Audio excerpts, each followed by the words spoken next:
This is Survivors and Parents of Murdered Children, the podcast. This episode contains discussions of murder, violence, and other potentially distressing topics. Listener discretion is strongly advised. Please take care while listening. Sounds good. Okay. I have a laptop here, so if we want to research anything while we're talking about it, we can. Okay. Do you know anything about any news media that you know about Sharleyne? So she sent me a couple links from KTLA and LA Times. Mm-hmm. They're pretty short. There's not much there. There's not the heinous details of what he did. Only one of them mentions that she was shot multiple times. Right. The other one says a 20-year-old victim was a shooting victim. Right. And that's it. Did you Google her name?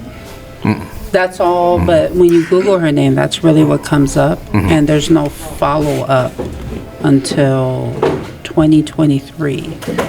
That is it's not a lot. It's just, that's pretty much what's there. Okay. All right. I know that the... how do you spell her first and last name? It's Sharleyne.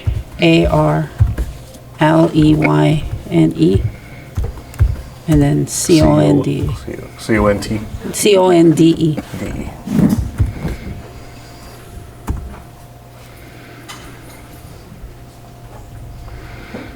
Here's the LA Times report. KTLA, the East Sider. East LA man is accused of killing his girlfriend.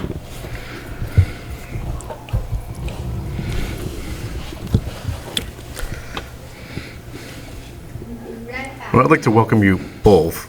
This is going to be Chapter 8 of the Survivors and Parents of Murdered Children, the podcast. So here we have affectionately known Rochelle. She's Raquel. Yes. And Ruben. And they're here to share with us the story of Sharleyne. And like we were just talking before we started the show, we have a couple articles that we can reference. There's not much there. It doesn't depict the heinous acts that the scum of the earth did. I know the details. We've had you on the show a couple times. Fantastic. But I think this is going to be a little bit more of a personal approach, right? So that's why I have pretty much nothing to say before. I don't want to discuss any other cases. I don't want to do anything like that. I think that you deserve the time to tell your full story from two different perspectives. We have two family members here, folks. And they're going to have different levels of grief and different ways of dealing with things. And like I said during this meeting that we did just before this podcast recording, is that murder can't be explained, it has to be experienced. And that's true 100% of the time. You can see it in the conversations you have with your own family. The second you bring up murder, the conversation is no longer, for example, you have someone who dies of natural causes, you bring them up, you're talking for 30, 40 minutes about everything under the sun and how great everything went and how they fought valiantly. And I say that all the time. I feel like I'm just repeating myself over and over again. But it's a good comparison to compare the different levels of death, because in my case, I don't have closure with my son. We had a tumultuous relationship before he died. That book is now closed permanently. Right. So now I'll turn it over to you, Raquel. Tell me what you'd like to say. Tell me as little or as much as you'd like to talk about. Well, I know, there was a time, and I hadn't mentioned it, I only briefly mentioned it to Sherry, but there was a time where Sharleyne, I had told her when she was young, you'd be surprised when you get older. Adults are going to surprise you, and they're going to fall off that pedestal that sometimes you put them on. And And it happens with everybody. Right. And I fell off that pedestal for her. And she was angry with me, and she had every right to be. And the only thing that I have to be thankful for is that we resolved the issue. I apologized. I'm not going to go into it, what it was. And, I told her I was sorry. I disappointed her. And she understood, and we made amends.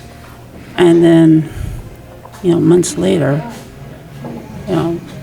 it happens. He murders her. And,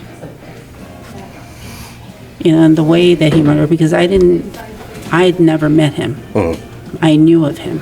Right. Like I had said before, when their relationship was beginning, and I would see her at her grandma's, and she would come up crying, and I'm like, what's going on? And she's like, oh, it's Anthony, and he's having problems with this and that. And I'm like, and I didn't push it, I gave her space. I gave her that respect. And then, I can go back and forth with it over and over, but I've come to just let it go now, because we can't change anything. She's gone. Right. But the way that he killed her and what happened, that's the part. And the never knowing is the part that hurts, getting that call and realizing that, she actually is gone, and knowing that she was in that house. And, I said it before that I told the family I want to be here. And I stayed until, they were able to bring her out of the house. Because that's the least I could do. But I'm going to let my brother be able to say his side of it. And Right. be able to express. Because he hasn't been able, at least I don't feel he's been able to say his side of the story. Not the story, but of Sharleyne, who was, we say this about all of our nieces, nephews, or kids, but one of the best people. Beautiful human being that we were gifted with. Right. And I just want to point out real quick some of the discrepancies in the reporting, right? When people go up for parole when they're convicted of murder, nobody thinks about the details. And it's part of the media's fault here, because here it says a 23-year-old male was arrested for allegedly killing his girlfriend in East LA.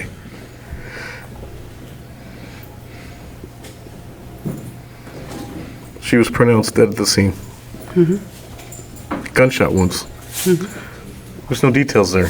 And by the time he gets to parole, they don't even talk about the crime anymore.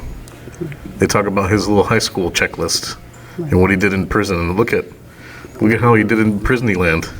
He passed all the tests and now he's out. Right. So here we have a chance with Ruben. And I said earlier, I said, father the father, because I'm a father, you're the father. And I'm wondering what your experiences are. And I think one of the reasons we do this show, especially from a man's perspective, right, is to learn that it's okay to talk about this. You need to get these intrusive thoughts out, or else they will control you, right? Oh, yeah. And this is one of the ways, by coming to the POMC meetings, or by meeting with friends and just talking, someone who's willing to listen. But I think this POMC meeting is very valuable. And I think doing something like this, I had a therapy session literally right before I came here. And it was 50 minutes, and I spent a half an hour crying. Because I still bring myself back to what I call day one. Every time I talk about it, it's just, especially today, man, we covered a lot. But it's okay. It's okay to bring it up, and it's okay to talk about it, because like I said, if it takes control of you, it'll take control of your life, your finances, your friendships, your relationships. And it's happened to me. And it still gets at me. It still has made certain relationships currently difficult. And that's something that you have to navigate, that communicating it and letting someone else relate to that and go, oh, shit, I'm not the only one. All right. That's Because you feel some sort of comfort. Misery loves company. Right. So you go, yes, at least we're on the same boat. That's right. But see, you're on the same boat, which you can counsel each other and go, let's talk about this. Let's take control of it. So, Ruben? Thank you for having me. Absolutely. Absolutely. Being the father as it is, it's tough, Right. especially raising a daughter. I was very blessed to have gotten married and to have her. Not only that, but I raised my wife's daughter. So Sharleyne had a sister, 11 years older, and that was something new to me, being an instant father in a relationship that I had to learn. And that I am so grateful to this day that I still talk to her, They all lean on me for comfort.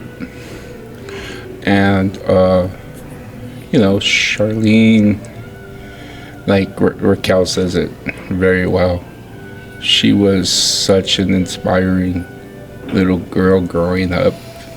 She had so many talents. She listened.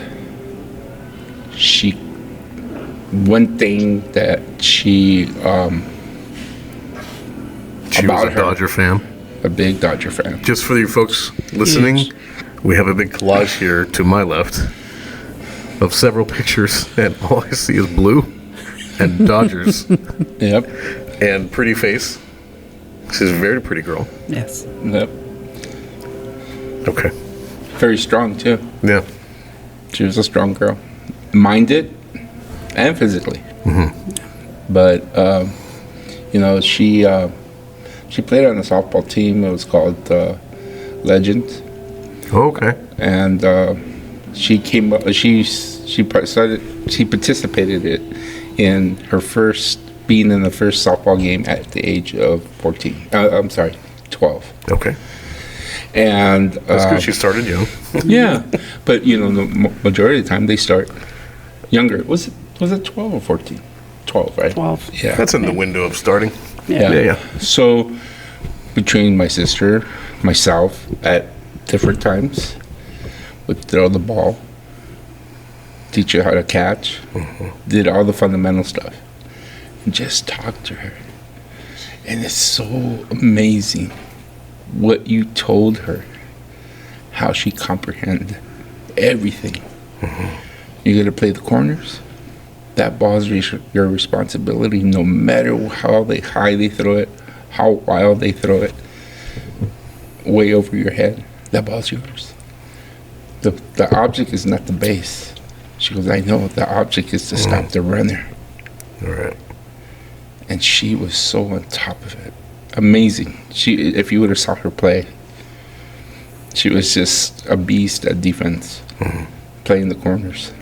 So, but anyhow, No, it's okay. yeah. So It's she okay. she was just so inspiring. Like I said, she had a drive for school. Even more so, her last 2 years in high school. And she told me, "Hey, Dad, you're not gonna be angry with me, are you?" I said, "What's that?" "I don't want to play softball no more." And I said, "What is that?" And she goes, "You know how it is in school. Some coaches have favorites and all this other stuff. And because I went somewhere else, I didn't play on their side of the league, I played in a different league, they don't care for outsiders, so to say." And I said, "Okay." I said, "But that should give you more edge, more wanting to put more effort, put more embarrassment on their players." And she goes, "I know, and I think I've done it, but there's no winning with them." And I said, okay. She goes, I want my career. I want to see how far I can get up in the medical field. She wanted to be a doctor. Wow. And she wanted to help the youth, help the kids. Those are all of her main things that she wanted to do. So she graduated from high school. She went to Hall of Names University out in Oakland. She had friends. And she was very picky with her friends. You know, and she had some real good ones. And she landed some real good friends up there in college. Now they're our friends. Right. And they're like such awesome kids. They're like, they listened to her because she was the mother of them. Go get it, girls. Go study because you're going to get the cheddar later. Yeah. And she was like, she was like the babysitter. But they did the same thing with her. She was forced to leave the university because they weren't teaching the same curriculum that she wanted. Right. So she left. And so she came back home. And I had a hard time understanding.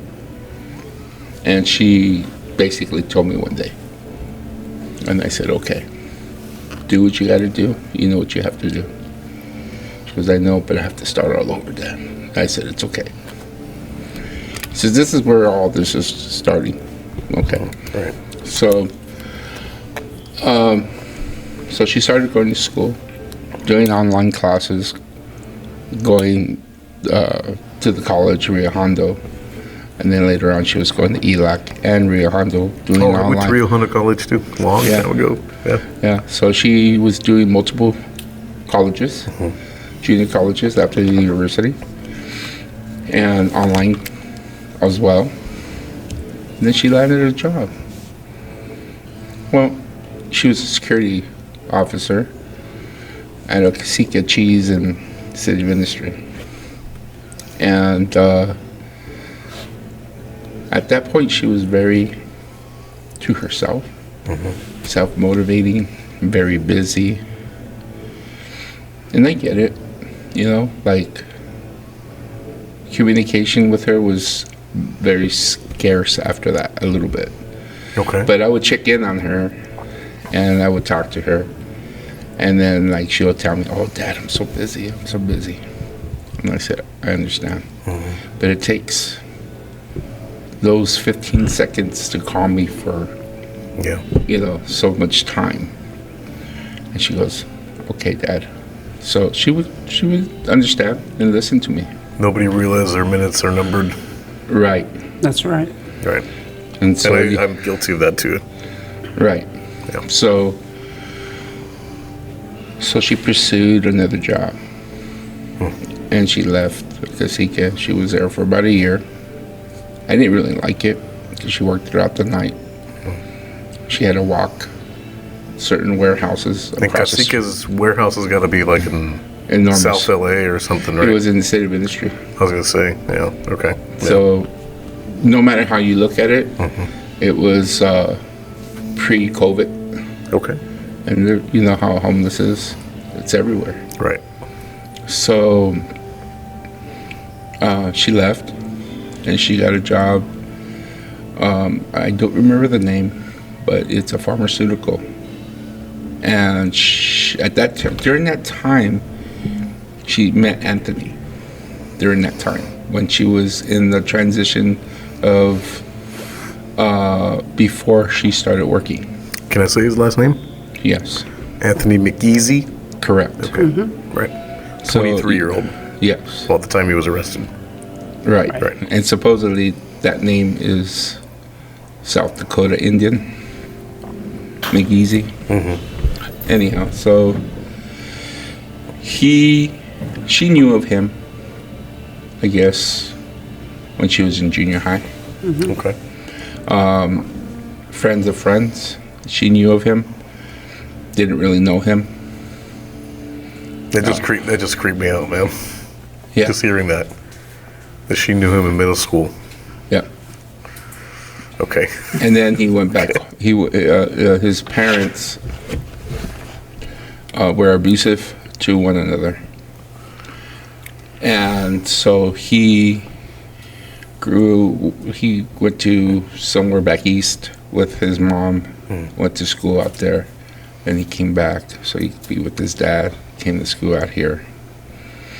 And during that time while she was going to ELAC, going to Rio Hondo, she had a mutual friend, they bumped into each other. And then they started talking. So then during that time, they were together. So then when she was working at Cacique, somewhere between when she was leaving to starting the other job, her mother allowed him to move in. Okay. They were trying to keep it a secret from me. It was not my place to say anything anymore because I stopped living in that house a long time ago. But I had to say what I had to say. So I asked my daughter, "Hey, is he living here?" My daughter just opened her eyes and said, I said, "You know what? Don't answer that question. I'll have to ask your mom." So I asked her. She lied to me. "No, he's not living here." I said, "I know you already." And I told her I don't like it. Now, she's like a married couple. They're like a married couple. Right. Because now he's in the house. Now he's going to act like he has her. And that's what I didn't like. You know, because... Did you already get a feeling about him? Not really. No? Because he was like... You're just a concerned father at this point. Yeah. Okay. But with him, he didn't give me no signs. Okay. He didn't give me no signs. To me, he was just a big wimp. Okay. You know, he worked out and stuff, and to me, he was still a big wimp. Well, he still is. Yeah, he sure is. Right. He's a big coward. Right. He had to use a gun. Yep. You know. Anyhow. Sorry, So- I take my jabs into these guys whenever I can. I'm so No, sorry. no. That's okay. They have, I appreciate they have that. it coming, Ruben. Yes, You know. I understand. Right. And so he was living there. I'm a car guy. I'm a B-body guy. I love Impalas. My daughter loved it. We go to car shows. We went one time together, all of us. He went with us. And we had a good time. You know, she was under the age of 21. She was about 19. When we went, we had a great time together. He was there. We had a good time. Really no emotion. He would laugh. He would, like, you know, say stuff, but there was no really happy or sad emotion with him. So we get to the car show. People are saying stuff. People talk one another. Just like, you know, they pop off on each other. Right. So one of my members were popping off, saying stuff to him. And he was drunk. My friend was drunk. He wasn't. And I didn't know this was happening. I was back and forth. We're all together, but I was back and forth. And they said, "Hey, Ruben, what's going on? What are you talking about? What do you mean, what's going on? Why is he crying?" He was crying. So I asked my daughter, "Hey, why is he crying?" She goes, "No, don't worry about it, Dad." I said, "Is he angry?" She goes, "No, just don't worry about it, Dad." So then I went to my friend. I said, "Hey, leave him alone." Just like that. Right. So he goes, "All right." So, people say certain things a certain way, and some people take offense instead of just, it don't matter to me what he says. You know what I mean? Yeah. So they were living together. Like I said, mom was there. My daughter did everything for him. He worked at a hospital. Now she's chauffeuring him to school, to work. She's going to school. She's working. Then she goes and picks him up. So she's chauffeuring for him. So anytime she's away from him, he's questioning her. Not even knowing. I'm not even knowing this. Okay? I'm not even knowing that he's questioning her. So then, I want to say 8 to 10 months into the living together. She goes to work one morning. According to her mother, she was asleep. And she went to work early. And they were both asleep. But my daughter got up early and took off to work. The question is, how did she get to work? And she came back home. But we don't know how she came back home because the car was there at the house. I was talking about this with my wife because we were discussing this, and I thought, there's this one piece of the puzzle that's missing. I didn't know it was that she got to work and then she got home, and no one knows? No one knows. The investigator, the video footage that they have, you cannot see the vehicle that drops her off. So And the they've video, looked. Does it show anything? it shows something. It It shows just- a little bit. It but shows a vehicle and her walking from where she gets dropped off, goes to her car. Yeah, she gets in her car and takes off, and then she comes back. And they, But the footage of the film, it's a rotating camera. Okay. So you could see when she was coming back.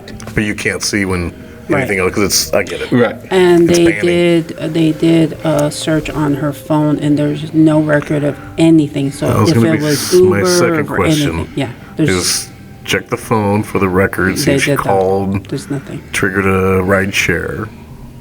That's so wild.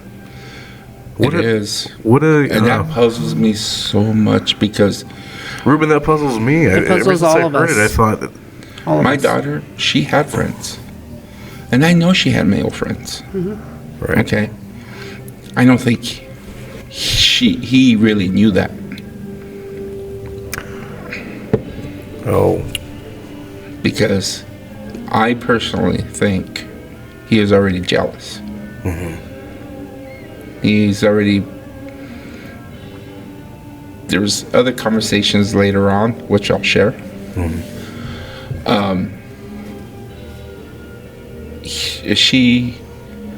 I guess he didn't trust her. Well, in a relationship like that, when you're dating somebody, there's always that little if, right? every relationship comes with a risk. Exactly. Every single one of them. Exactly. Right. And there's that intention of that one other person or that person could be. I always say, your first thought is free. Whatever you think about something the first time, that's free. When you have time to think about it and then you still choose to do that, that's a different story. Yes. Now you've made a choice. Yes. Right. Because And everybody's going to have an knee-jerk reaction to something. Right.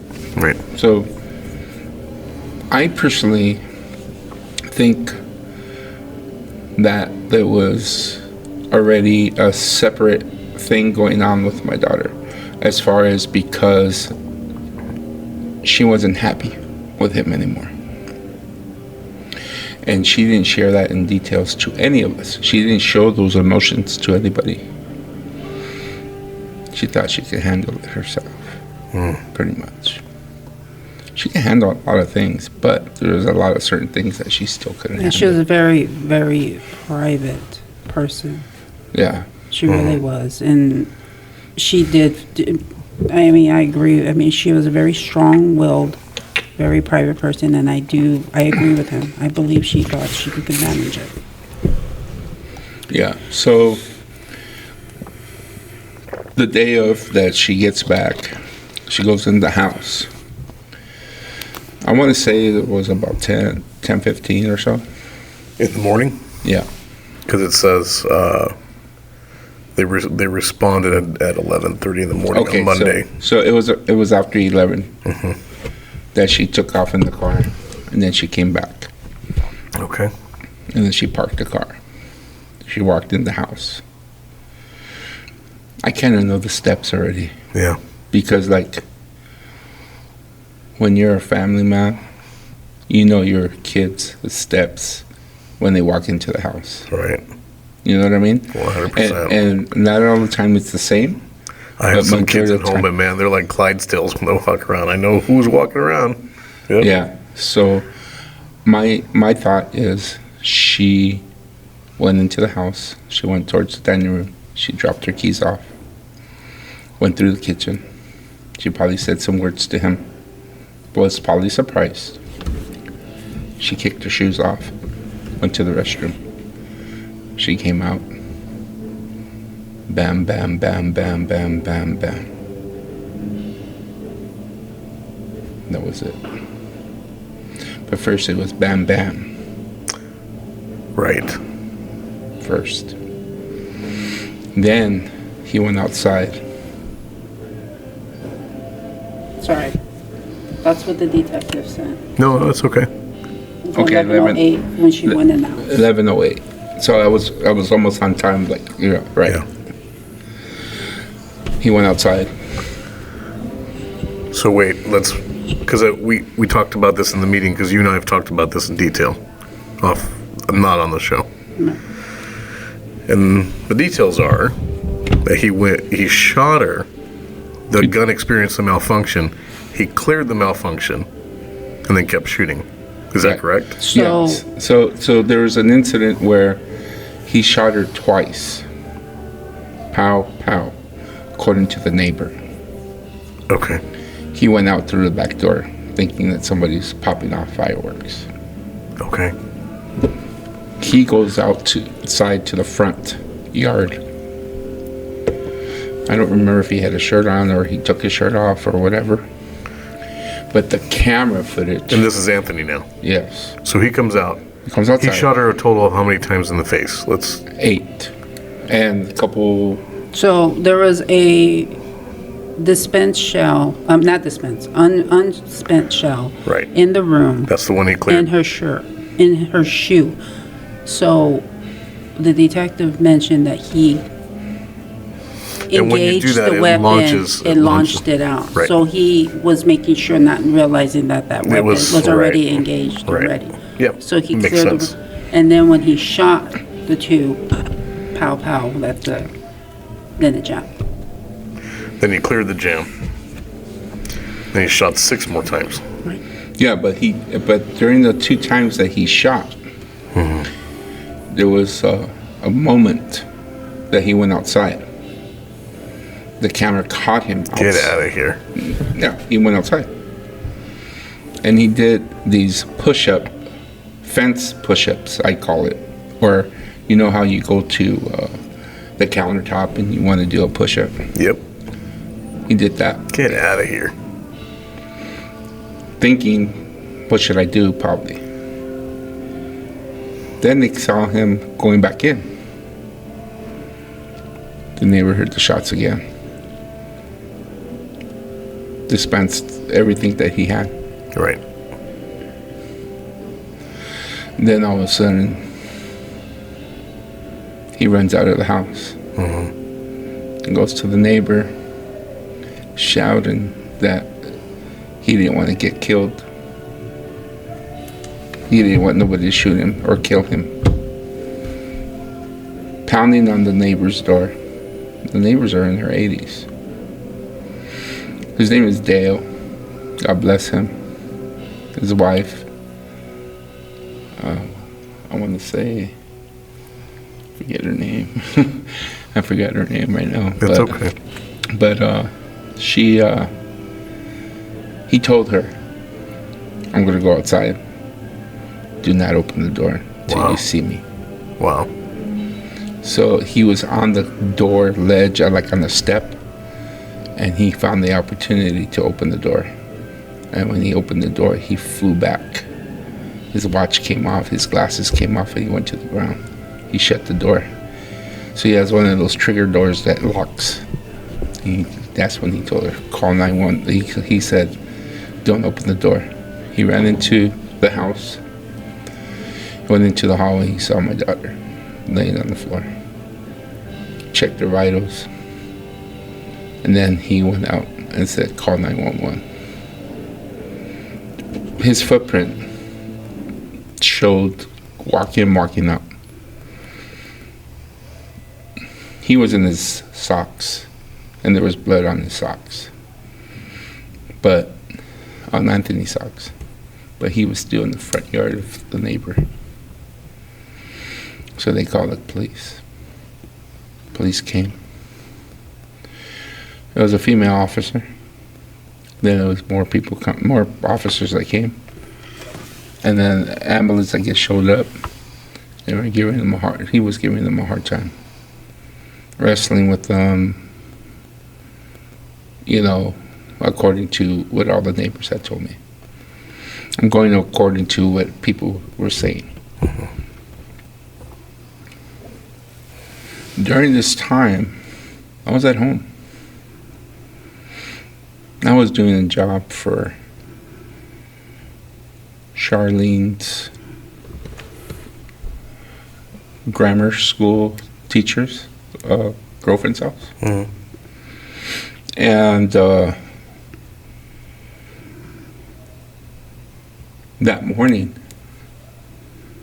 he seemed like he wanted to learn more, and I offered to him to come and work with me at times, and he seemed like he was gung-ho about it. Mm-hmm. One thing I didn't mention, that Friday before Monday, actually Saturday, he worked with me. Mm-hmm. I had a conversation with him, normal conversation. Mm-hmm. Just letting him know, thank you for treating my daughter right. And, I said, you're a lucky man. Because she wants to go far, and I hope you let her. That's what I said. I just wanted to, inspire him in a way. All right. Motivate him in a way to do more. Mm-hmm. I told him that he needs to learn more things. Yeah. But after all that, it's like I got that phone call. So my in-laws lived 2 houses away from where Sharleyne lived. Wow. Her uncle, her aunt, and this one kid, Corey. I call him my cousin. He's not my cousin, but to me, he's my cousin. Mm-hmm. He calls me. He goes, Ruben, Terry told me to call you, which is Aunt Terry. Sharlene's aunt. She goes, there's police activity at Sharlene's house, Dominique's house. You need to get over there. So I was trying to get a hold of him, even my daughter, but I knew she was working. So then I said, okay. I told my mom. I was kind of beat up a little bit from the work from yesterday. Mm-hmm. So I was sore and stuff like that, So I get up, I threw my shoes on, took off. I get up the street, up Atlantic. I'm 1.1 miles away. Yeah. And I get to Atlantic and Whittier, see 2 ambulances coming around the corner from the street. Then I go up towards there, and I'm over here thinking, should I follow the ambulance? Or should I go to the house? I didn't know what I was thinking right there and then. I said, but there's 2 ambulances. What the heck's going on? I go to the house. So I try to go in down the street. They stop me. All right. They said, you need to stay there. I said, hey, that's my house. Because you tell the officer, hey, that's my daughter's house. You know, Yeah. it's different. Right.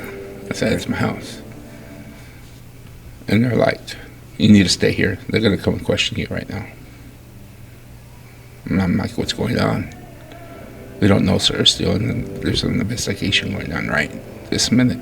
It's instant. I said, okay. So I'm waiting and waiting and waiting. I'm eager. We call everybody. Ex-wife gets there. And she's talking to the neighbor. And they said, Ruben, she's gone. Ruben, she's gone. I said, what are you saying? And I couldn't, believe it. You know what I mean? I said, we don't know that. Ruben, she's gone. Ruben, she's gone. She was being hysterical and getting all crazy. And I guess that's normal. I guess if you find out from a neighbor. But I couldn't believe it. You know what I mean? It's like, nah. And then kept on questioning the officer. And I gave him a description and all this other stuff. They said, well, yeah, there's a female in there in the house. That description. I said, all right, could I go talk to her? No, you can't. You have to wait. So I'm there waiting, and then I see the most disgusting thing any human being could see.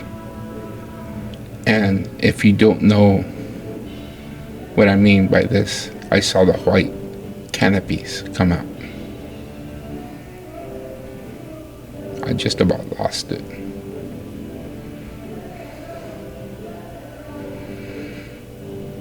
I went to my car, my truck, and sat there. Sister shows up.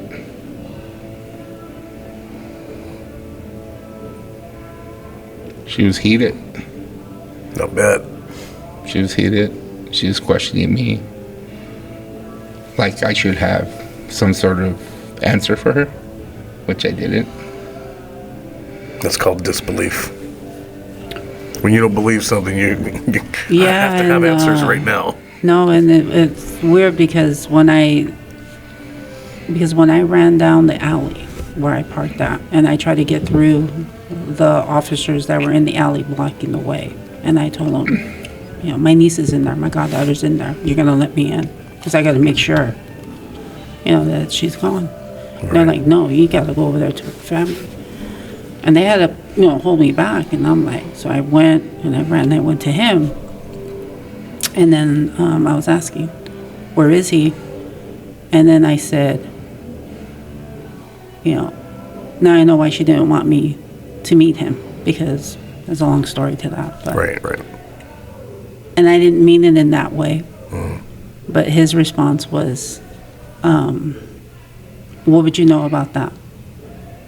And I knew where it was coming from, you know, but when he said that, I was like, because we're all shocked. It's shock. And I know he didn't mean it. And after I walked away, because I had to walk away and consume what we knew.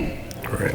And then I came back and he's like, I didn't mean That's that. a lot to take in. Yeah. And then he told me, I didn't mean that. And I'm like, I know. I'm not taking it personally. And even at that moment, I even said, I'm going to go to the hospital. Because I figured 1 to 2 hospitals he was going to be at. But then at the same time, I said, no, I need to wait. They took him to the hospital. Yeah. Maybe do you know why? Because of the way he was acting. Oh. We'll put him on the hold. Got it. Yeah. Okay. And he was fighting a little bit. He's being resistant, yelling, screaming. Right, so they're going to put him on a hold. Either he's going to go arrested, and then he probably faked it. Oh, I'm having a fake heart attack, and then they have to call an ambulance. Either or. Right. So then, I don't know how to respond after that. I think it was like a shocker for everybody. So I was in pain, but then I had more pain. And I'm over here saying, how am I going to tell my mom?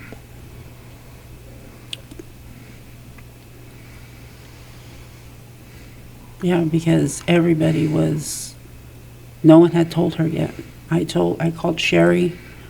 I told her that Sharleyne was gone, and she's like, what do you mean? And I just told her she's gone. And she's like, I'm going to go to you. I said, no, you need to go to my mom's. Just go to my mom's. Don't come here.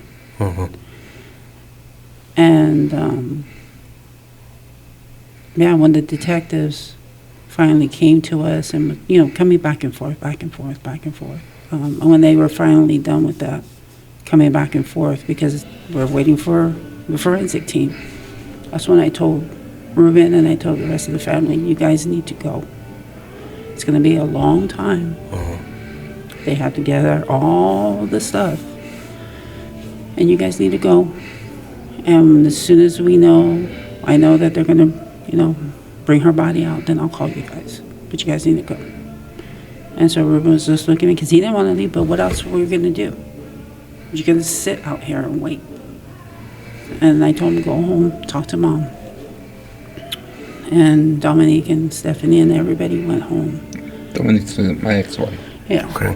And Charlene's mom. Okay. and so they all went their way, and the detectives came, and he's like, how long this is going to be? I'm like, yeah, I know exactly how long it's going to be, and I'm not going to leave her alone. Yeah.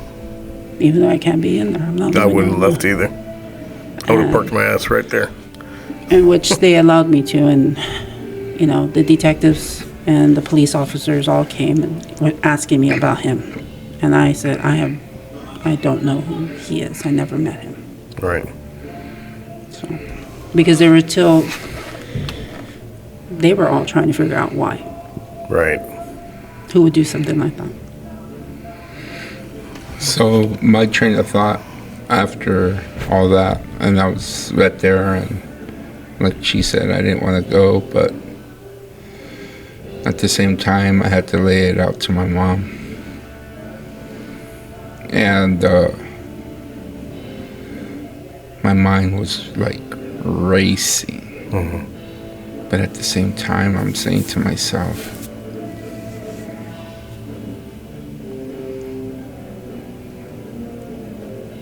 I said to myself, how will Sharleyne tell my mom if I would have went?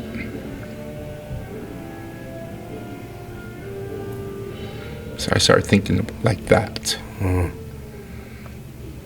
know it sounds weird, but I was putting... No, this whole experience is weird, and the thoughts that come with it, I'm surprised the things that I think of and the people I talk to and the things we talk about.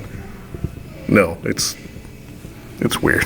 It is. It's different. It is. But it is surprising how you do, when you're trying to talk about it, you do think of her. Yep. Because that's how she was. Yep. That's exactly the person she is. She always would consider, how would I approach this to tell someone? Right.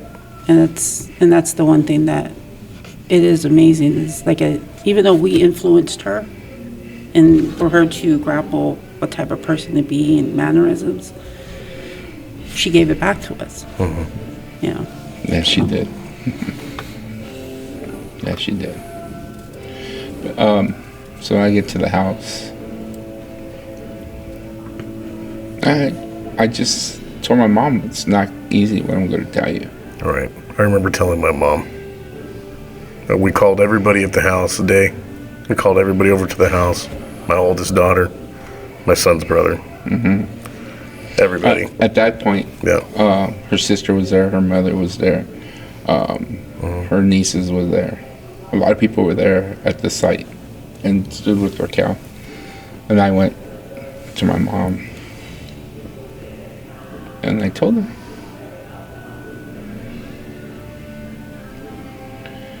My brother was there.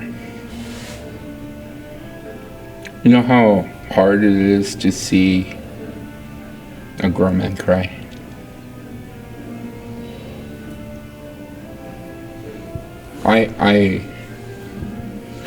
My brother is unique in his own way, but he's strong in his other way.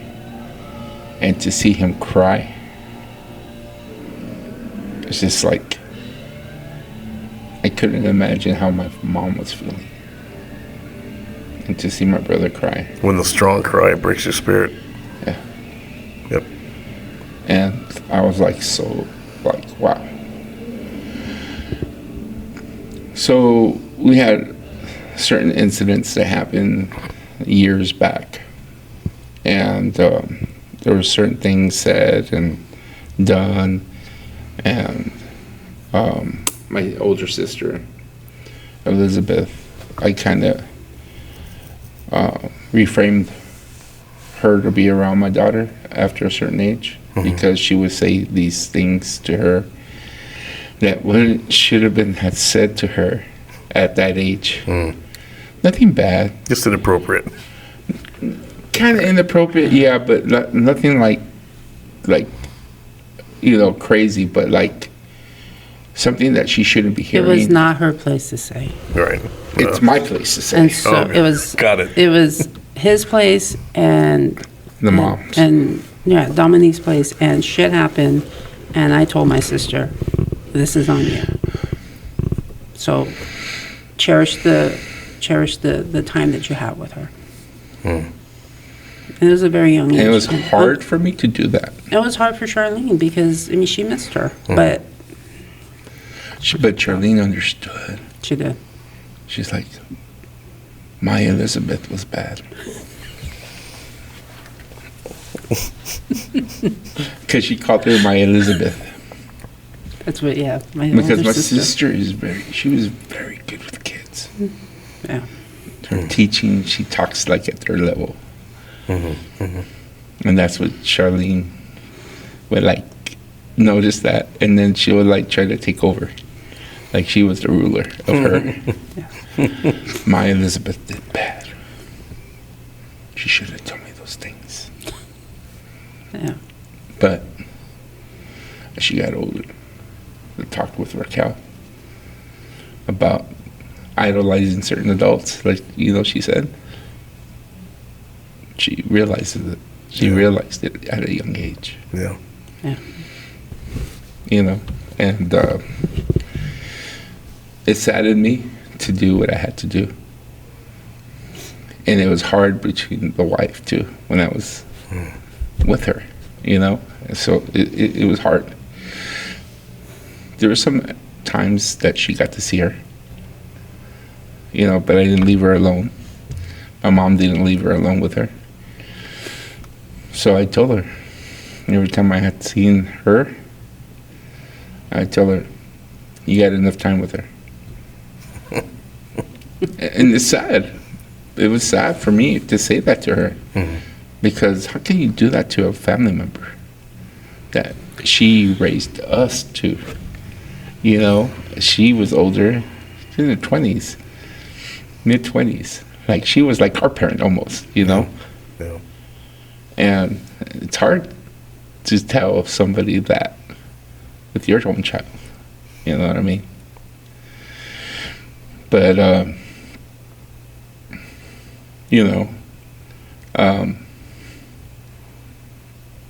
it just hit me so hard. And I told my mom to call her up. And a lot of family members that come around a lot. Mhm. I have an aunt that comes around, and used to come around a lot, and took care of my sister because, health issues and all this other stuff. And they came over. And I told my sister, there's something I want to tell you, but I need to tell you this first. And I just told her, I said, look, what I'm about to tell you is very painful, very emotional.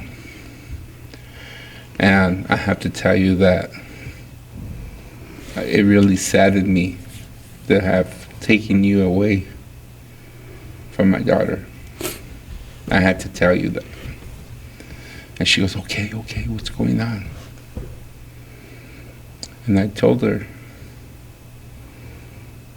crying, I was crying. I told her Sharleyne's no longer with us. She's with God now. I didn't think she comprehended. And looked at my mom. And she took it like I felt. Just my feelings. Like nothing. But I know it hit her in a different way. Maybe it didn't seep in at the moment. And I kind of looked at her. And then I can just see where that would be difficult okay.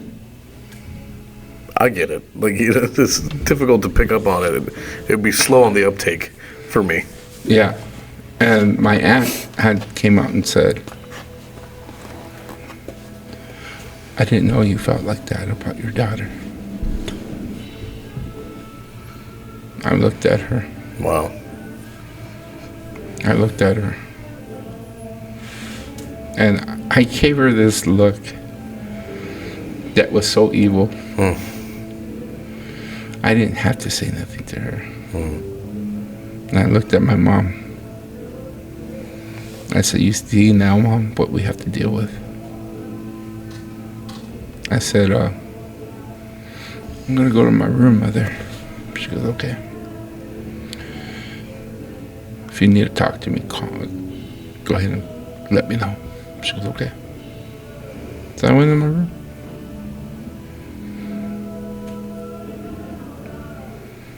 I was going through my phone, looking at pictures, thinking out loud. Called the ex-wife, and I told her. We have a lot of mutual friends, and we have a lot of friends. Don't say anything right now. Until we know more.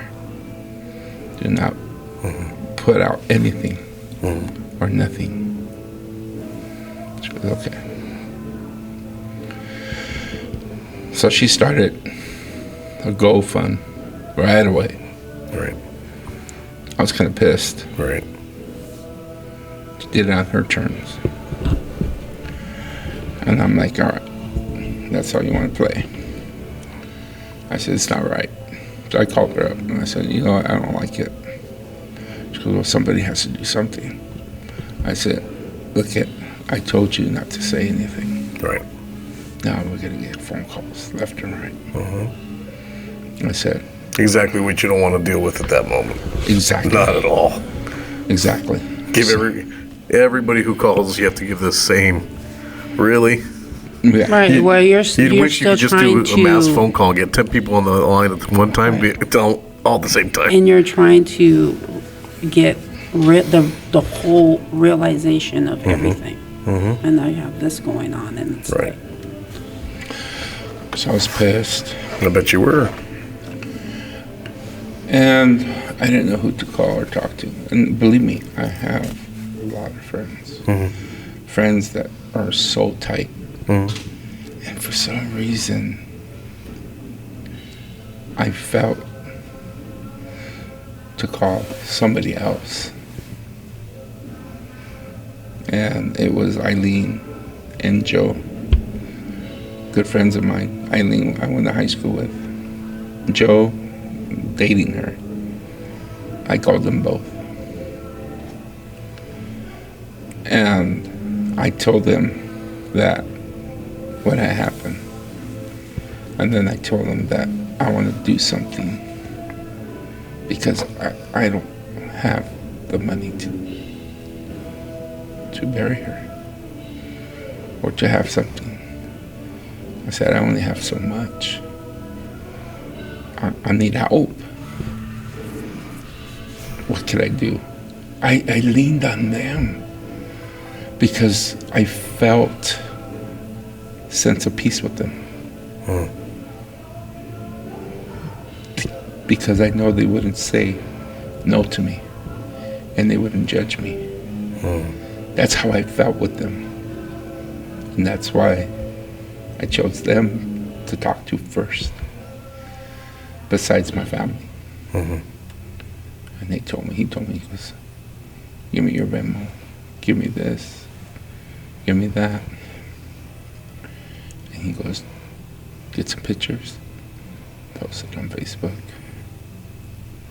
and then I'll share it. So then I said, I'm going to send you the photos. And I wrote down something. So then he did it. And the way he did it, it's like everything that I wanted to do, but I found hard for me to do it. Yeah, of course. And he did it. And I told him, I said, please state there that I'm going through stuff and I don't need the phones to go off. To give me some time. So her death was on a Monday, August 3rd. Yep. And Friday they came over to my house, surprised the heck out of me because we had a candle. Actually Thursday, they came over Thursday, surprised me. Did a candle visual at my house. She was there. My ex-wife was there. Some other friends were there. She was upset because of the candle visual. I said, listen, they're here to support. I didn't ask for this. You started this. You started this. Think of that. And now my friends are coming to support us. Not just me, us. She goes, okay. And then she goes, tell him to go away, tell him to go away. I said, no, I'm not going to tell him to go away. Because she couldn't handle it. And I'm over here thinking, does she know more than what I think? Why is she saying tell him to go away? You know what I mean? It's like, it seems like she's putting herself under the bus. You know what I mean? And that's how I was thinking. It's like, why don't you say that? You know what I mean? It's like, then I started thinking about it, and I said, maybe she doesn't really realize what's going on. I said, I gotta stop judging. But I still kept it behind my head. You know what I mean? So it's like, I don't know. It's kind of hard to take all that in, knowing that she lived there at the house and not knowing what was going on. And finding out later on during the investigation of the detectives that my daughter was being beat by him. And something I didn't know about. Did she know? My daughter? No. Your ex? Apparently not. Supposedly. Apparently not. I mean, it sounds like we're talking trash right now, right?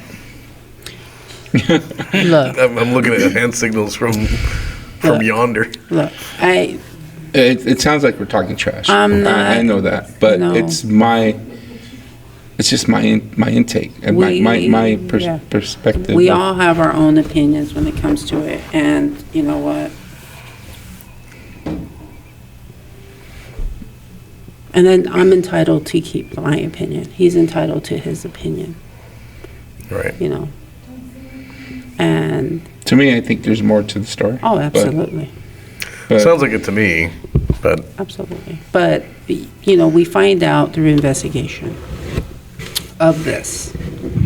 And, you know, I have my personal opinions when it comes to. So Yes. I, just like him, you know, I'll say it. Yeah, I'm sure she's well aware of it. I can add more to it, but I'm not going to, okay. so. So, I personally feel that maybe my daughter probably felt that she was protecting me. Because I'm older and he's young. But let alone, I guess she probably forgotten, like, who I was. You know what I mean? My daughter. I'm just saying, like, you see those pictures up there, right? It looks like we had a very great time. You see the Dodger games and stuff like that. There's a lot of great times up there. A lot of good times. Is she doing a spelling bee up there? Yes. Yes. How did I know? All spelling bee pictures look the same. Yes. They're eating That was the her microphone first there. one, and she was like in third or fourth place. Yeah. Oh, cool. Very cool. Yeah. Yeah, against eighth graders. So, and I think she was like third grader. Yeah, She's a pretty lady. yeah. So there was one game that we went to, and you know how sometimes knucklehead people.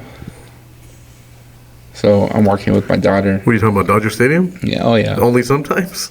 all the time. But you know, I'm Yes, just I do saying. know. I'm just saying. I'm just saying. There's a lot of knuckleheads. For sure. And there was one time we were walking and we're in the parking lot. And my daughter's right next to me. And I get shoved from behind. Wow. I go down. And I felt something out of the ordinary. I'm in dad mode. I go down, I tucked, I rolled, got up, and I hit the guy that was right I behind me. I rolled. Kung and I Fu decked him. Panda. There you go. Go. Because when I did that, his friends Yeah. all ran. Right. I gotta tell you, man, if I saw you swinging at me, I'm gonna run the other Let way. alone Let tuck and alone- roll. I'm gonna run Let the other alone way. see this big guy Tuck and roll. tuck and roll. Oh man. If you start moving like a ninja, I'm gonna crap myself. My daughter was in shock. I bet. Very intimidating though, I tell you. And everybody around me was clapping. Right. And like, God damn. You know, And I that's- said, let's go home. Yeah, that's the thing, you know, Sharleyne got that from all of us, you know. I would, when she was growing up, I would test her, shove her, you know, what would you do with this? What would you do with that? Grab her from behind, you know. Shit. Damn. So out of this, you know, it you know, like he says, I mean, you know, we didn't see it. Didn't make sense. These things never make sense, Ruben. And that's the thing that I know how much she cared about him. You know, and that's what hurts me because, even when I asked and then I stopped asking, and that's the thing that, I grapple with all the time. Not that I could have stopped it. But I know her not telling us was her way of protecting us, because she knew exactly what we would do. Right. So let's pivot a little bit and let's talk about real quickly about the court case. Sure. What was he convicted of? How much time did he get? And how much time do you think he's gonna serve? Right? Okay. Well, can I start it off a little Yeah. bit? So, during the COVID era, a lot of excuses from the courts. Right. So, delays. My son's too. Mine was right during COVID, and we were even delayed on seeing him because of COVID. Ridiculous. Yeah. And then him having COVID or being surrounded Right. with other inmates having COVID. And delays after delays. Almost 3 years in. Well, after a year in, I hired a lawyer for the people. Okay. And we wanted to make sure. I did come out on the news media. it was channels. during the Gascon controversy. Oh, George Gascon in L.A. Oh, yeah. He's no longer there. Thank God. Thankfully. Yeah. So I was on Channel 7 News after, let's see, 3 court hearings. So August, I want to say after Christmas. It was after Christmas. We had a district attorney, and I didn't, not that I disliked her, I just didn't like her work ethics. And I think she realized it, and she gave me a card. And I looked at that card, and I called right away.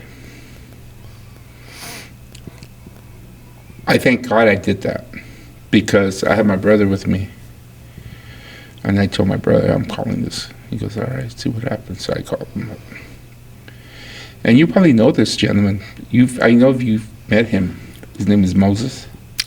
Yes. Moses Castillo. He's been on the show. Yeah, Moses Castillo and that attorney, or that, what's his name? The Dordillion Group. Yes. Yes. Yes. I So know I them. I called know them well. Called them up. They told me, hey, Ruben, why don't you come down to our office? We're in the news media. Over. So I got to speak out. I didn't know exactly what was going on, because this is all fresh to me. And I explained about my daughter, and I explained about what Gascon was doing. And I was really emotional still. And pretty much that saved us, because the next court hearing, they were there. And he made sure that none of the enhancements, none of the, those are the enhancements, right? Right. None of the Right. enhancements were not going to be thrown out of court. Yeah, they weren't going to be dropped. Right. They were able to keep both, because there was the There was what were big enhancements gun. were his? big gun and the small gun. So Right. you had the automatic 25 year, and then you had the other one where the increments of up to 12 years they could add. Right. Okay. So then, after that year, then we were just waiting for his team, pretty much just delaying it, trying to get more time. And then finally we got to move to another judge. And then again, she was doing it again. And that's a tactic. They try to. It's called Yeah. aging. Yeah. These attorneys try to age the case That's right. so that either the DA gets switched, a judge gets switched, anything. And that that's they think something will that help their happened. case, they Yeah. will play that card. And that's something that happened to us. Like our DA changed so many times. We had 4 changes. But they all worked with each other. No. Yeah. Yeah. Yeah. They all worked with each other, and that's, I think, was a kicker for. They all worked together. I understand that, but they all worked together on our case, so it's like it was like a team. Right. Yeah, the first attorney, the one that was first on it, I remember asking so many questions, and during that time, it was, contact person was like an issue. But, just ensuring, what we knew, what information we knew, I wanted to make sure she was following up with stuff, and I wasn't trying to tell her what to do. Right. But I was very insistent, like, what about this, what about that, what about this? And she was able to. I know you and I have talked about that, and yeah, absolutely. And I'm not saying that the DAs don't listen to the case or read the case. They do. But if there's a little information that we can give or something that we know about, because we talked to the detective or something, it's good to remind them. Right. And with that reminding, I believe that they were able to dive more into it. So at one point with the coroner's report, they had to amend it because they were missing one of the rounds to account for it being, The one that was in her shoe? No, it was, so. Or did he miss once? Yeah, so when we went, Oh. so after they cleared the scene, we went into the house and we found another shell casing An empty one? that was left behind. Okay. Because they missed it, because it rolled underneath the door. The door. So, I know. I'm blown away right now. It's because her body was leaning up against that door. Okay. But still. So it Yeah, no, rolled, okay. so either when they moved her body, it rolled off of her hair or something, and it rolled. So Okay, whatever the okay. case is, there was a round found. And so they had to go through the wounds, and they realized there was a bullet that went through the same hole.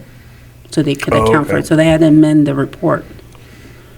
So that was one good thing, right? So Right. we accounted for everything. But, so they were able to put all of this in, and with every DA, there I am again asking, and not trying to be, that's what I told them, I'm not trying to nag you.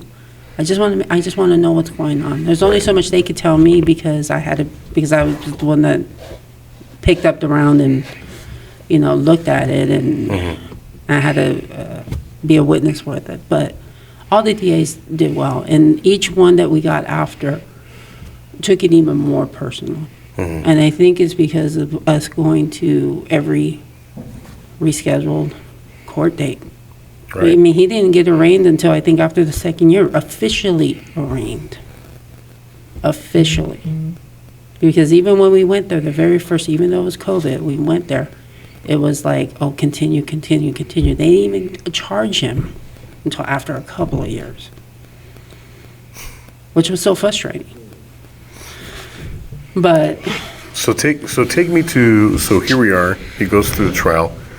What did he get? How many years? so, What was he convicted of? Here's a good one I want to say. So he did almost 4.5 years. That's before and then during the trial.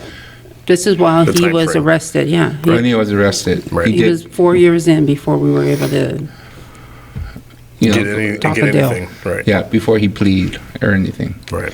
So he was trying to get a certain amount of time, and they weren't going to drop the gun allegations or anything like that. So they kept on saying that, and like we weren't going for it. And so they threw our detective said, okay, that's all he wants to play. Well, throw in those 4 years that he done, that gets no credit. So he has to start all over. Nice. yeah. So that's what ended up happening. So he's going to do 22 years? No, 23. So, Yeah, 23 When did years. he, So- how old was it? So he's 23. He was 23 when he did it. So he going on qualifies for the youthful offender. yes. And folks, I have to put Yes. the disclaimer here. We might mention a Senate bill here too. And we have to mention that we're here serving on this podcast as survivors. We don't represent the POMC in any kind of official capacity when we're discussing any kind of legislation or Senate bills. The reason I bring up that warning is because we're talking about The youthful offender. Senate bill. Right. And he would qualify Yes. for that. Yes. And that means that in the state of California, if you commit murder before the age of 26, it doesn't matter when you get arrested, you will be tried as a child. That's right. Okay? That's right. Let that sink in, folks. A 26-year-old or a 26-year-old could commit a murder and still be treated as a child. And quite frankly, serve maybe less than 10 years and then get out. That's a reality.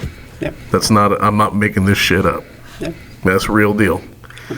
So he gets how many years? So his offer was voluntary manslaughter. He wanted to just do 21 years. Get the F out of here. Okay, that's all he wanted, with no life sentence at the end. So when they went in and the judge was gonna hear, because we were gonna start the trial, and he asked, what are the plea deals? And then he heard what his plea deal was, and that's when he explained to Anthony that is not a reasonable deal. A reasonable deal is 15 to life. You have to have a life sentence at the end of your deal.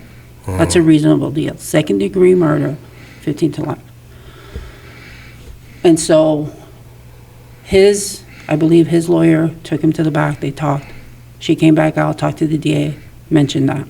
They came out, and that was what the DA, Noel Brown was our DA, and also Catherine Jacobson. Both of them were the ones for Sharleyne's case. And so they asked Ruben, and they called and asked Dominique. And then she called the detective, Detective Landreth, Matthew Landreth. And he said, okay, if that's the case, then he needs to waive his back time, which is the 4 years that he's been incarcerated during that Credits. time. Right, the credit. And so Noel mentioned that to us, and I was like, okay, well, let's see if he agrees or not. And so they went and they offered, and he said, okay. So it's going to be the 4 years, doesn't count, 15, and then he got The enhancement. the enhancement, which was 4 years, right, Sheriff? 4 years. 9 years. It was 9 years. So it was 15, and then the 4, and then you have to add the 4 that don't count. Yeah, So that's going to be a total of 23. 23. Right? that's right. And his words, that son of a bitch, says to the judge, after the judge is explaining everything out to I him, can only imagine what he says, Something really he's stupid. like, do you understand what you're saying? And he's like, and he comes out and he says, well, I feel like I'm starting over. Oh, you told me that. And that's when I wanted to just go Ooh, beeline straight over to right. him, and, So then they had to do all these calculations and stuff, but yeah, he had the I audacity feel to say like that. I'm starting all over. I feel like I'm starting now, but like a little whiny bitch that he is. So, yeah. Raquel, Ruben, thank you for sharing. These things are always difficult, especially for a man, because I know. But once I learned how to get rid of these intrusive thoughts and take control of them, it really helps me out. And I hope it helps you out too. It does help out to talk. Right. There's one little thing I want to mention, if that's okay. Of course. To all the young parents, or even an old parent, becoming a father, becoming a mother, when you raise a child, you gotta talk to them not only as a parent, but as a friend. I think you get more from your children when you learn to be their friend. I have to say this because there was a time where I wasn't around them. I wasn't allowed to be around my daughter. And because, certain things that happens when you break a relationship. Right. When I had a visit with her, my sister was there, some other people were there, and she hadn't opened up certain gifts that I gave her. So I was on the floor putting the stuff together as she was getting dressed and getting ready to come out and see me. Mm-hmm. And when she came out, she's like, "My daddy's here. My daddy's here. Oh, look, everybody. Look, everybody. My daddy is my best friend. Look at what he's doing." It sunk in right there. She taught me something. Mm-hmm. Because it was hard to raise my other daughter. She has my name, Mm-hmm. adopted name. She's married now. She has 3 kids. Mm-hmm. And that point on, I said, I gotta learn to be her friend before I try to become her father, even though she's going through some hard times because she wants to see her father, her natural father, but yet I'm being her father. Right. And I can't be unfair like that, so I have to be her friend. So if you can learn to be a friend to your child is going to have more. I think they're going to have more for the parent, because then they can say, I can talk to my dad, I can talk to my mom, not only as them being my parent, but I could talk to them as a friend as well. You know what I mean? Absolutely. And I think it's so meaningful.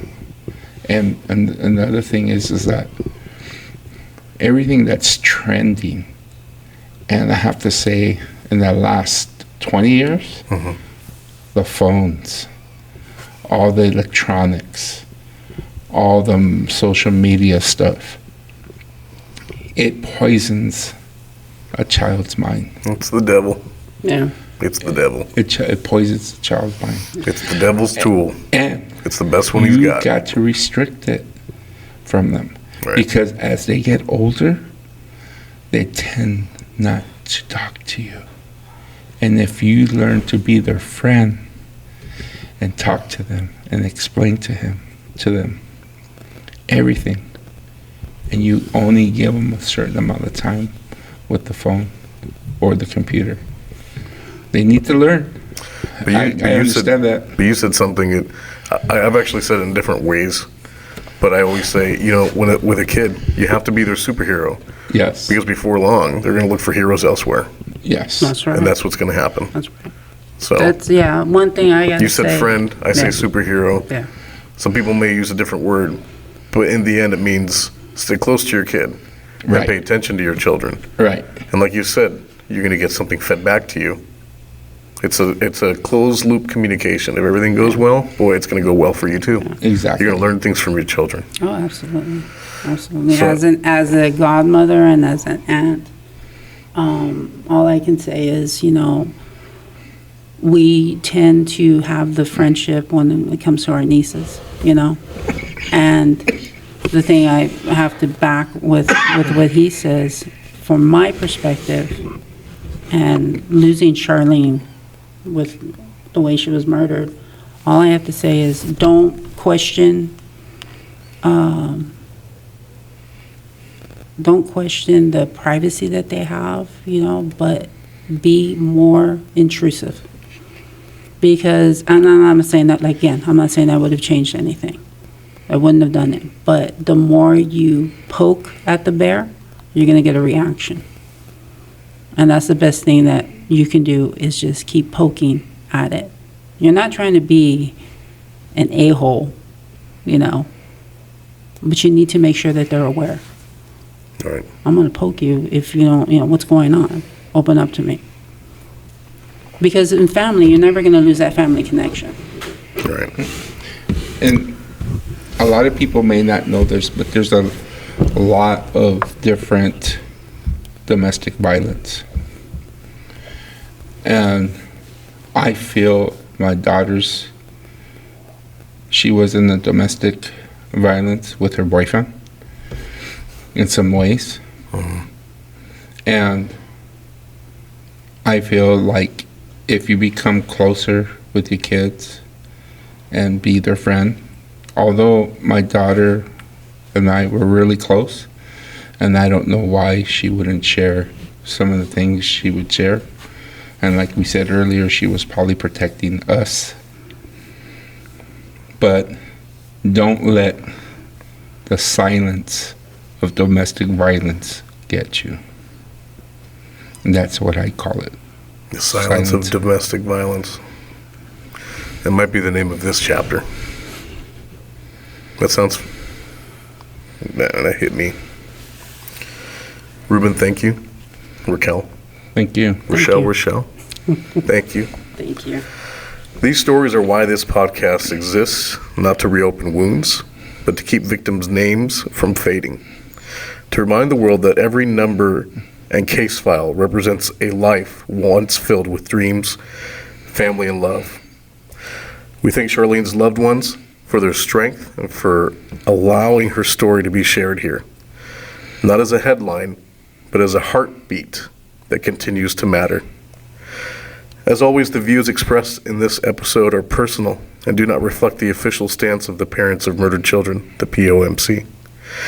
Each survivor who speaks here does so of their own free will, sharing their truth in hopes of protecting future families from the same pain. Thank you for standing with us, for listening, and for helping us keep victims' voices alive. Until next time, be gentle with yourself and hold close the memory of those we have lost. Thank you so much. Thanks. Thank you.